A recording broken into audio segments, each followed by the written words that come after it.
Hello students, welcome to RNM academy channel. Students, projections of plane का chapter अभी चल रहा है। इसके पहले मैंने इम्पोर्टेंट चैप्टर्स इंजीनियरिंग ग्राफिक्स और डिज़ाइन के ईजीडी के बहुत सारे चैप्टर्स हमने कवर कर लिए हैं, like projections of point, projections of straight lines, scales, orthographic projections, engineering curves. ये सभी चैप्टर्स की लिंक मैंने डिस्क्रिप्शन बॉक्स में रखी है और प्लेलिस्ट चैप्टर वाइज तैयार है। आप पुराने वीडियोस उस लिंक पर जाके देख सकते हैं। आज एक नया प्रॉब्लम लेते हैं प्रोजेक्शंस ऑफ प्लेन का, जो कंपोजिट प्लेट का है।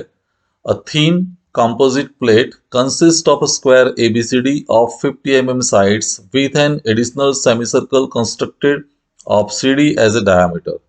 The side AB is in the HP and makes 30 degree with the HP, and the surface of a plate makes 45 degree with the VP. Draw its projections. तो composite plate का मामला है। इसका solution मैं दिखा रहा हूं इस वीडियो में। उस सॉल्यूशन को समझने के बाद आप खुद डायमेंशन के साथ ये प्रॉब्लम स्केचबुक में या शीट में ड्रॉ करें। आइए सॉल्यूशन की ओर आगे बढ़ते हैं। हेलो स्टूडेंट्स, इस प्रॉब्लम में हमें कंपोजिट प्लेट दी गई है। कंपोजिट प्लेट मीन्स एक से ज़्यादा शेप और उसका कॉम्बिनेशन है। तो कंपोजिट प्लेट की बात करते हैं तब पहले डेटा हम देख लेते हैं। डेटा में हमें दिया क्या है और कैसे हम उसको एनालाइज करेंगे। तो कंपोजिट प्लेट मैं पहले लिख देता हूं। दिस इज,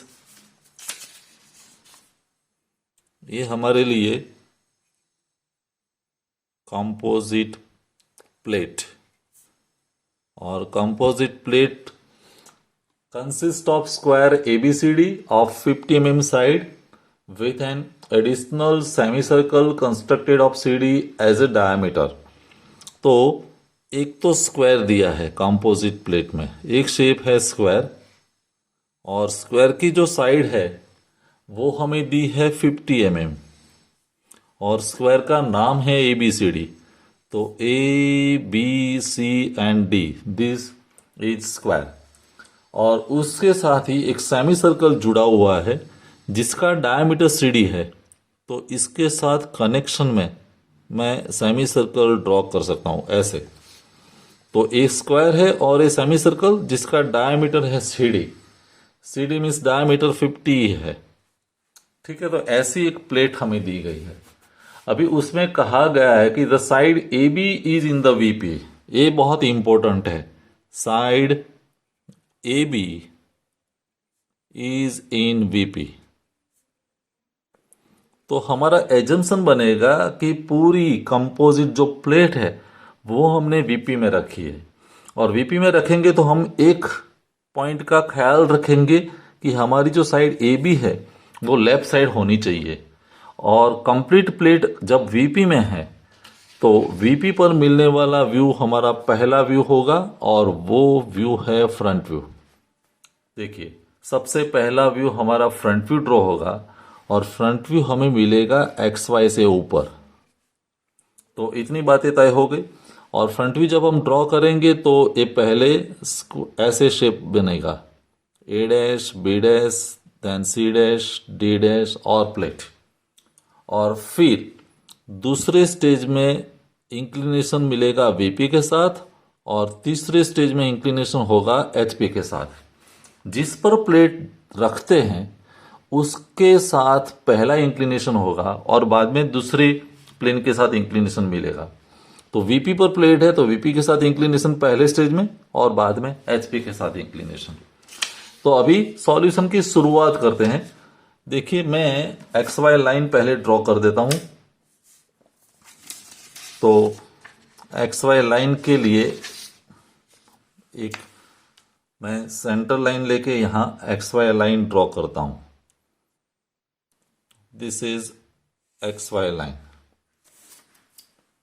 और सबसे पहला एजम्पशन था कि हमें फ्रंट व्यू में ट्रू शेप दिखाना है, जहां एक स्क्वायर होगा फिर सेमी सर्कल। तो स्क्वायर तो हम ड्रॉ कर सकते हैं। देखो, एक साइड मैंने एक्स वाई को पैरेलल में परपेंडिकुलर लाइन ड्रॉ कर दी, और उस परपेंडिकुलर लाइन पर जो स्क्वायर का डायमेंशन मुझे दिया है 50 mm, तो मैं 50 mm की एक लाइन ड्रॉ कर रहा हूँ, ये 50 mm। फिर उसको परपेंडिकुलर एक और 50 mm की लाइन मिलेगी, उसको परपेंडिकुलर यहाँ भी 50 mm मिलेगी, तो स्क्वायर तो तैयार हो जाएगा। ये 50 mm वाला, ये डायमेंशन 50 है, ये भी 50 है, और ये है A dash, B dash, C dash, D dash, front view है इसलिए। और इसका मिडल पॉइंट डिसाइड कर दो जहां से आप सेमी सर्कल ड्रॉ कर सकते हैं। तो सेमी सर्कल ऐसे मिलेगा, ये सेमी सर्कल है। और जहां भी कर्व पार्ट आता है तो हमें उसको 4 या 8 पार्ट में डिवाइड करना है, तो मैं अभी 4 डिवीजन में डिवाइड कर देता हूं। जैसे एक एंगल 45 डिग्री लेते हैं, तो ये सेमी सर्कल का एंगल 180 डिग्री है, तो उसको मैंने 45 डिग्री एंगल लेके 4 पार्ट्स में डिवाइड कर दिया। ये हमारा पहला पॉइंट 1 डैश, ए पॉइंट 2 डैश और ए पॉइंट 3 डैश। तो पहला शेप तैयार हो गया कंपोजिट प्लेट का। अभी ये कंपोजिट प्लेट जो मिली उसके सभी प्रोजेक्टर्स को मैं एक्सटेंड करने वाला हूं एक्स वाई तक, क्योंकि प्लेट तो वीपी पर है, और वीपी पर है तो टॉप व्यू में मुझे एक लाइन मिलेगी जो एक्स वाई पर होगी। तो टॉप व्यू में एक लाइन जिसको हम डार्क लाइन से दिखाएंगे, this is line A B, फिर ये सी डी, ये पॉइंट 1, ये पॉइंट 2 एंड 3। तो एक लाइन मिल गई, वो एक्स वाई पर मिलेगी। अभी इंक्लिनेशन देना है वीपी के साथ, तो कंपोजिट प्लेट की जो सरफेस है वो वीपी के साथ 45 डिग्री एंगल बनाती है। तो हमें क्या करना है, एक नया स्टेज, सेकंड स्टेज में 45 डिग्री इंक्लाइन लाइन ड्रॉ कर दीजिए। ये एक्स वाई के साथ एंगल कितना बनना चाहिए, 45 डिग्री। और ये लाइन की जितनी लेंथ थी उतनी ही लेंथ लेके, इतनी लेंथ लेके आप समझो कि वो लेंथ यहां तक आती है, तो ये लेंथ वाली एक हमारी लाइन बनेगी। और फिर वही पॉइंट्स रहेंगे हमारे, ए और बी एक्स वाई पर रहेगा। ए बी से जितना डिस्टेंस है उतने डिस्टेंस पर हमें एक पॉइंट मिलेगा, वो सी और डी होगा। फिर एक पॉइंट 1 होगा, ये 2 और ये 3। तो ऐसे पॉइंट्स मिलने वाले हैं। अभी ये जितने पॉइंट्स मिले उसमें से हम वर्टिकल या परपेंडिकुलर प्रोजेक्टर्स जिसको कहते हैं वो ड्रॉ कर देंगे। जैसे 2 में से किया, 1 और 3 में से एक प्रोजेक्टर बनेगा, सी में से बनेगा, और ए और बी में से प्रोजेक्टर बनेगा। और यहाँ से हमारा हॉरिजॉन्टल प्रोजेक्टर्स, तो सभी पॉइंट्स में से हॉरिजॉन्टल प्रोजेक्टर्स हम ड्रॉ करेंगे। 3 में से भी होगा, 2 में से, 1 में से, और ये। और इंटरसेक्शन की वजह से हमें पॉइंट्स मिलेंगे, ए वाला प्रोजेक्टर और ए, तो ए डैश, ये पॉइंट होगा बी डैश, फिर सी डी, तो सी वाला प्रोजेक्टर और ये, तो ये सी डैश, और वैसे ही ये पॉइंट डी डैश। फिर 1, तो 1 वाला प्रोजेक्टर मीन्स ये 1 डैश, ये 2 डैश और ये 3 डैश। तो यहाँ शेप मिला लेकिन कॉम्प्रेस्ड शेप हो जाएगा। तो जो स्क्वायर वाला जो था वो सब हम लाइन से ज्वाइन करेंगे, ए बी सी डी, और बाकी जो सेमी सर्कुलर पार्ट है उसको हमें फ्री हैंड से पॉइंट्स ज्वाइन करने पड़ेंगे। तो ऐसे पॉइंट्स ज्वाइन होंगे। तो ये हमारा 4th व्यू हो गया। और फाइनली यहाँ 3rd स्टेज में हम एचपी के साथ इंक्लिनेशन देने वाले हैं। और एचपी के साथ इंक्लिनेशन के लिए हमें कहा गया है कि the side A B which is in VP makes 30 degree angle with HP. जो साइड ए बी आपकी वीपी में थी वही साइड एचपी के साथ कितना एंगल मेंटेन करती है, 30 डिग्री। तो हमें करना क्या है, अगर rotation of ground line method use करते हैं तो ए बी वाली लाइन तो है, देखिए this is the line of A B, और उसके साथ 30 डिग्री मेंटेन करके एक और लाइन बना दीजिए rotation of ground line method. तो ये लाइन को हम कहेंगे x1 y1, this line is x1 y1।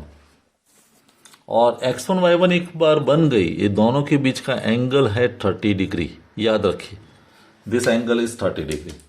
और फिर ये जो आपका फ्रंट व्यू था उसके सभी पॉइंट्स में से आपको वर्टिकल लाइन ड्रॉ करनी है। जैसे ए डैश में से, तो ए डैश में से मैंने वर्टिकल प्रोजेक्टर ड्रॉ किया। वर्टिकल मीन्स x1 y1 को 90 डिग्री पर होना चाहिए ए डैश में से। फिर बी डैश में से भी हम एक वर्टिकल लाइन ड्रॉ करेंगे। फिर सी डैश में से, वैसे ही डी डैश में से भी हमारा एक पॉइंट, एक परपेंडिकुलर प्रोजेक्टर बनेगा। फिर वैसे 1 डैश में से, तो 1 डैश और सी डैश नज़दीक नज़दीक आने वाले हैं 1। फिर 2 डैश वाला पॉइंट एंड लास्ट है 3 डैश वाला पॉइंट। अभी ये जो प्रोजेक्टर्स मिले उस पर हमें पॉइंट्स डिसाइड करने हैं, और पॉइंट्स के लिए उसके पहले वाला view means top view. Top view में एक्स वाई के रेफरेंस में जितना डायमेंशन था उतना डायमेंशन हमें यहाँ मेंटेन करना है। लाइक ए डैश वाला प्रोजेक्टर तो ये है, लेकिन ये अगला जो व्यू है टॉप व्यू, उसमें तो एक्स वाई पर है, तो मेरा ए पॉइंट यहाँ पर आने वाला है x1 y1 पर। जैसे बी, तो बी वाला प्रोजेक्टर ये है, लेकिन वहाँ हमें एक्स वाई पर पॉइंट मिलेगा बी। सी का डिस्टेंस एक्स वाई से कुछ है, तो इतना ही डिस्टेंस आप ले लो सी वाला प्रोजेक्टर पर, तो एक पॉइंट मुझे मिलेगा सी। डी, तो डी वाला प्रोजेक्टर वहाँ भी डिस्टेंस मुझे मिलेगा डी।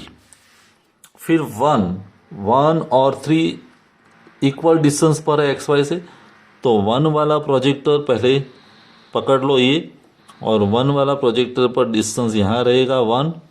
वैसे 3, तो 3 वाला ये मिलेगा, और 2 सबसे ज़्यादा डिस्टेंस है एक्स वाई से, तो 2 वाला प्रोजेक्टर सबसे ज़्यादा डिस्टेंस है, तो ये पॉइंट यहाँ मिलेगा। ये सभी पॉइंट्स जब मिल जाते हैं तो ए बी सी डी तो हम स्ट्रेट लाइन से ज्वाइन करेंगे। तो देखिए ए बी, फिर बी सी को मैं स्ट्रेट लाइन से ज्वाइन कर रहा हूँ क्योंकि वो तो स्क्वायर का पार्ट था बी सी। फिर ए डी को भी मैं ज्वाइन कर दूँ, और ये सी डी, और बाकी के पॉइंट्स जो है वो हमें फ्री हैंड से ज्वाइन करने पड़ेंगे स्मूथ कर्व से, तो वो शेप ऐसा मिलने वाला है। तो ये जो शेप मिला वो हमारा फाइनल टॉप व्यू है, और ये जो शेप मिला वो हमारा फाइनल फ्रंट व्यू है, और इस तरह हम प्रॉब्लम सॉल्व कर सकते हैं। ये मेथड आपको अभी क्लियर हो गई होगी। आप ये मेथड को फॉलो करके डायमेंशन से अपनी स्केचबुक में प्रॉब्लम बनाइए। कोई डिफ़िकल्टी लगती है या कोई क्वेरी है तो मुझे कमेंट सेक्शन में लिखिए, मैं सॉल्यूशन देने वाला हूँ। तो वीडियो पसंद आया होगा। Thank you for watching, thank you very much. अगर आपको ये वीडियो पसंद आया है और आप मेरी चैनल पर नए हैं तो प्लीज मेरे चैनल को लाइक कीजिए, शेयर कीजिए और सब्सक्राइब जरूर कीजिए। Thank you very much.